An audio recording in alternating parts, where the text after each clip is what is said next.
ya gimana caranya untuk mengambil visa Tokute khususnya di program Kaigo. Karena ini ada visa baru, itu namanya visa Tokute.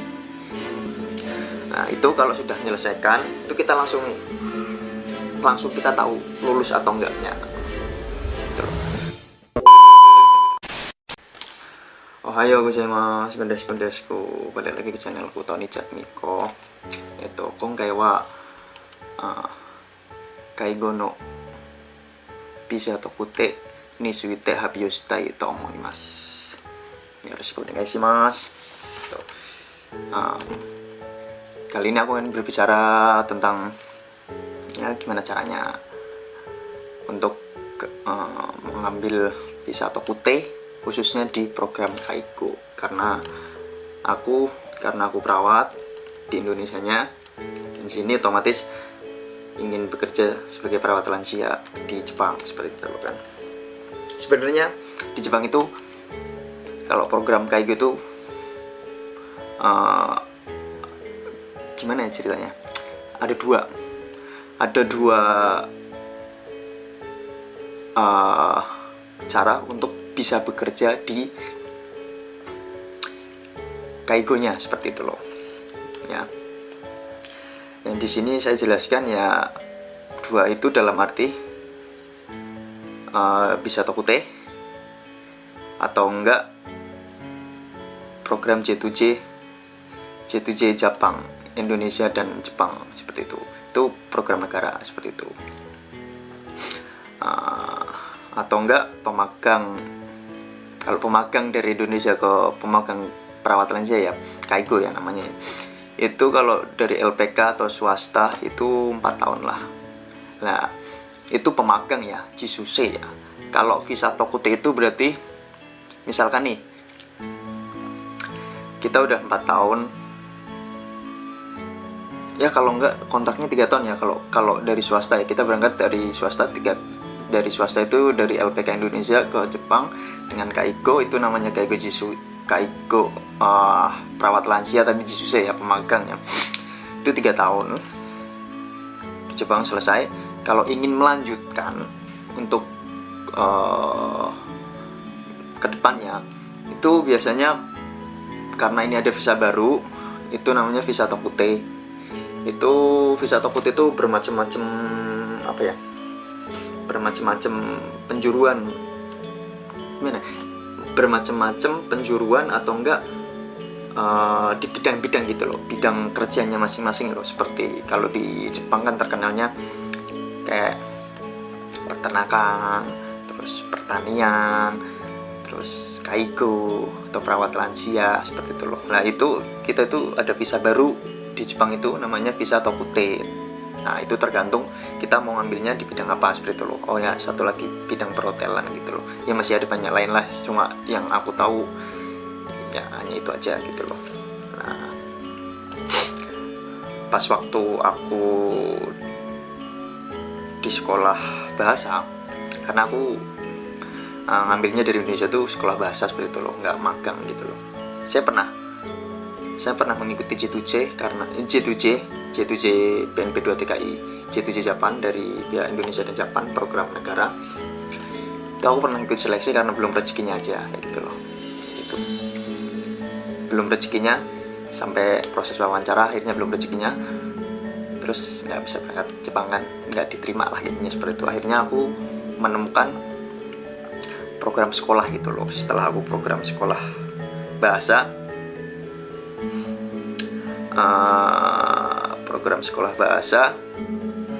nah itu ada visa baru, itu aku ngambil untuk mengikuti tesnya itu loh, visa Tokute Kaigo visa Tokute gitu loh, di bidang Kaigo ya seperti itu. Nah, sebelumnya aku lulus itu aku mengikuti tesnya. Yang kalian harus tahu itu kalau untuk visa Tokute khususnya Kaigo, ya bukan khususnya Kaigo ya, visa Tokute khususnya visa Tokute itu minimal bahasanya itu N4 ya, atau enggak JFT atau JLPT N4 ya, JLPT ya, bukan JITES atau NATES ya, JLPT N4 atau enggak GFT Kaigo-nya seperti itu, atau enggak kalau yang bidang lain berarti GFT peternakan seperti itu. Itu syarat mutlak seperti itu.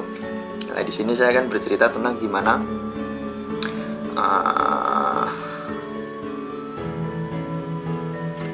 mengikuti tes Kaigo-nya untuk mendapatkan visa Tokute gitu loh. Seperti itu. Kenapa aku mengikuti tes Kaigo Tokute itu hanya untuk plan B. Itu plan B. Plan A-nya aku tetap mau ke Senmong-Gakko-nya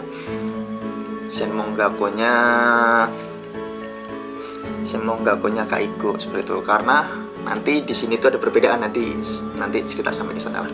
Di Senmong-Gakko-nya itu ada perbedaan di masalah gaji gitu loh.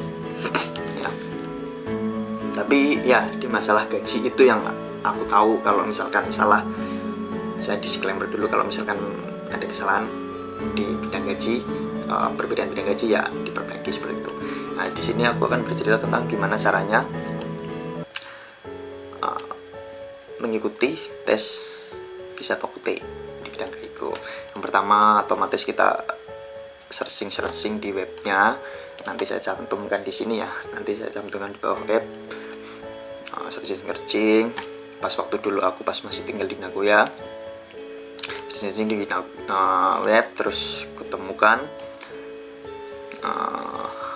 web yang di program Kaigo. Akhirnya aku masukin lamarannya online. Terus tentukan tanggalnya, harinya, jamnya seperti itu loh. Karena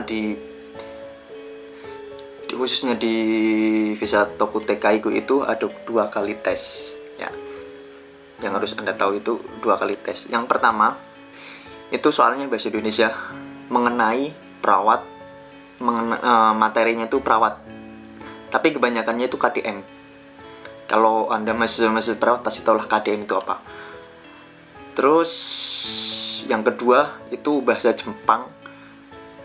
Tapi kalau menurutku ya itu levelnya di N5, di N4 gitu loh. Ya, itu yang 2 tes itu loh. Dan perlu Anda ketahui, visa Tokute Kaigo itu tesnya paling murah dibandingkan Tokute yang lainnya, karena kalau salah ya mohon dikoreksi, kalau salah ya dibenerin. Kenapa murah? Karena disubsidi oleh pemerintah Jepang seperti itu. Kalau kemarin aku masih 1000, berarti kalau 2000 yen ya. Kalau 2000 yen ya sekitar 300.000 rupiah ya. Itu bayarnya pakai kartu kredit ya. Pakai kartu kredit. Kalau untuk mengikuti tes itu harus punya kartu kredit, terserah mau kartu kredit Jepang atau Indonesia gitu. Kalau kartu kredit Indonesia berarti otomatis dengan kursnya, dihitung kursnya yen ya. Nah, untuk kemarin karena aku belum punya kartu kredit, aku pinjem senseiku gitu. Sensei sekolah bahasaku dulu, aku ngomong kayak terus dipinjemin seperti itu loh. Kayak gitu loh. Itu murah. Terus saya ingin menjelaskan tesnya di Kaigo ini ada 2, bahasa Jepang dan bahasa Indonesia itu. Kalau bahasa Indonesia itu tentang KDM ya, kebutuhan dasar manusia untuk pasiennya. Karena otomatis kalau kita sebagai mahasiswa keperawatan itu pasti kalau nggak di semester 1, semester 2 itu pasti dapat mata kuliah itu ya, kebutuhan dasar manusia. Terus sedikit-sedikit tentang ilmu, di dalam tes bahasa Indonesia itu tentang KDM itu ada beberapa tentang penyakitnya pun tidak jauh-jauh dengan penyakit lansia yang dialami di Jepang gitu loh. Kalau yang pengalamanku kemarin aku mengikuti tes itu ya, itu tentang demensia atau yang disebut dengan nichosho. Coba bentar aku cross check dulu nichosho atau enggak apa ya, karena bahasa Jepangku juga enggak begitu bagus juga, daripada aku salah aku cari dulu. Kalau enggak salah, bentar aku cross check dulu. Ninchiso, demensia, bahasa Jepangnya ninchiso. Demensia itu keluar demensia karena kebanyakan yang di panti Jepang itu ya demensia, dengan kakek nenek yang mengalami demensia seperti itu keluar di tes Tokute yang bahasa Indonesianya itu Tokute Kaigo ya, itu keluar seperti itu ya, kurang lebih pengertian penyakit ada keluar gitu loh. Terus kalau di Indonesia, di soal Indonesia untuk bisa Tokute Kaigo kurang lebih itu kalau nggak salah ya 40 soal tuh, ada 40 soal itu, 40 soal tuh kemarin 40 soal kayak gitu.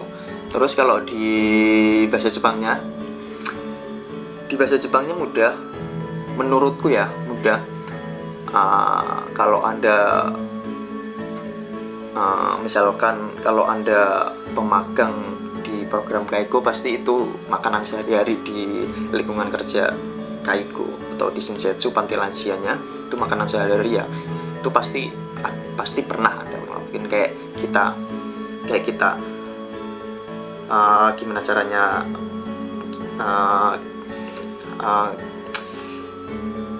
menjalankan kursi roda gitu loh, kayak kita sama kakek nenek nih, kita jalan-jalan pakai kursi roda seperti itu, terus naik tanjakan terus seperti apa, terus kita turun dari tanjakan kayak gitu loh, itu keluar, itu nanti ada gambarnya seperti itu. Terus taikoku ya perubahan posisi, taikoku tai hengkang atau enggak tai hengkang, taikoku itu perubahan posisi, biar enggak degubitus, biar enggak terjadi degubitus itu dilakukan tai hengkang, karena di panti lansia pun enggak gimana ya, ada juga yang bed rest total juga ada gitu, apalagi di rumah sakit. Kalau di rumah sakit juga ada bed rest total seperti itu. Karena aku sekarang kerja di part time di rumah sakit, jadi tahu. Terus setiap beberapa jam itu tai hengkang, perubahan posisi seperti itu, biar nggak terjadi degubitus. Karena kalau pada lansia ya nggak pada lansia juga, kalau udah terjadi degubitus untuk bed rest total kan susah untuk penyembuhannya, butuh waktu yang lama seperti itu. Terus gimana caranya biar nggak terjadi degubitus gitu loh, itu nanti ada gambarnya. Terus ini posisinya seperti apa kayak gitu loh, itu keluar di program di tes di bahasa Jepangnya. Atau enggak kurumaisu itu kursi roda ya, kurumaisu itu kursi roda. Misalkan nih ada gambar kursi roda, ini nama bahasa Jepangnya apa. Terus kalau Anda bisa kalau bagi kalian bisa baca kanji kurumaisu, bisa jawabnya. Terus tongkat bahasa Jepangnya apa, su gitu. Terus kanjinya seperti apa, itu keluar. Terus ofro itu nyuyoku ya, itu keluar kanjinya seperti apa, seperti itu. Atau enggak jiritsu itu bergerak dengan sendiri ya, freedom gitu loh, jiritsu gitu ya, freedom, bergerak dengan sendirinya, jiritsu itu keluar kanji jiritsu itu seperti apa ya, seperti itu aja sih gitu loh, keluar itu gitu aja. Terus aku mengikuti tes 2 kali di 2 hari yang berbeda, karena aku menentukan hari yang berbeda. Mengikuti tes, yang tes pertama itu kalau nggak salah yang bahasa Indonesia ya, itu kalau nggak salah ya 2 jam kira-kira, seingatku 2 jam. Terus untuk bahasa Jepangnya itu 1 jam itu. Nah itu kalau sudah menyelesaikan itu kita langsung kita tahu lulus atau enggaknya gitu loh. Waktu itu aku tesnya di Nagoya, itu tempatnya di depan stasiun Nagoya gitu loh. Kalau selainnya kurang tahu. Kalau di Aichikeng itu Nagoya, di sekitaran Sakai, terus daerah bawah itu Okazaki kalau nggak salah itu ada. Tuh, aku hanya 3 itu yang di Aichikeng itu tahu lah. Paling dekat dari tempatku itu Nagoya, itu di depan stasiun gedungnya itu, di sana ya. Itu setelah kita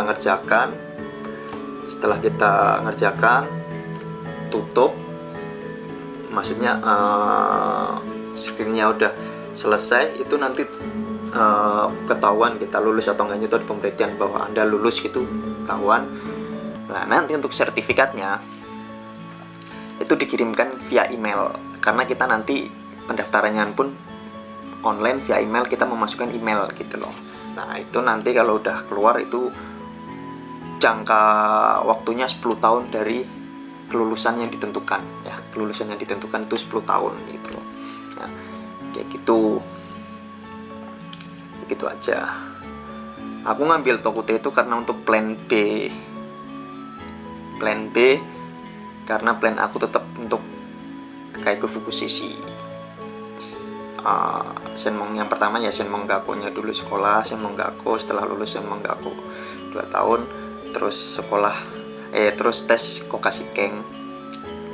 Kokashikeng itu ujian negara untuk mendapatkan sertifikat yang namanya Kaigo Fukushiki gitu loh. Karena yang aku tahu Kaigo Fukushiki yang punya sertifikat Kaigo Fukushiki dan visa Tokute itu